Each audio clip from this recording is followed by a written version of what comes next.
موسموں کا رزق دونوں پر بہم نازل ہوا، پھول اترا شاخ پر اور مجھ پہ غم نازل ہوا۔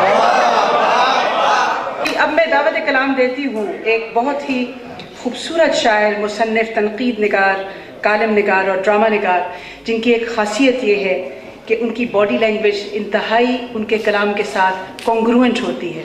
ان کے چہرے کے تاثرات، ان کی مسکراہٹ، آنکھوں کی زبان، وہ اس قدر مطابقت رکھتی ہے ان کے کلام کے ساتھ کہ یوں لگتا ہے کہ جو وہ کہہ رہی ہیں وہ ہمارے ساتھ ہی ہو رہا ہے۔ میں آپ کی بھرپور تالیوں میں دعوت کلام دوں گی جناب منصور آفاق صاحب کو، تشریف لائیے گا۔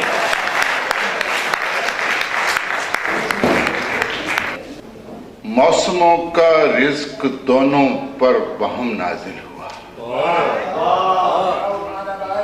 موسموں کا رزق دونوں پر بہم نازل ہوا، پھول اترا شاخ پر اور مجھ پہ غم نازل ہوا۔ موسموں کا رزق دونوں پر بہم نازل ہوا، پھول اترا شاخ پر اور مجھ پہ غم نازل ہوا۔ اپنے اپنے وقت پر دونوں ثمر آور ہوئے، پیڑ کو ٹہنی ملی، مجھ پر قلم نازل ہوا۔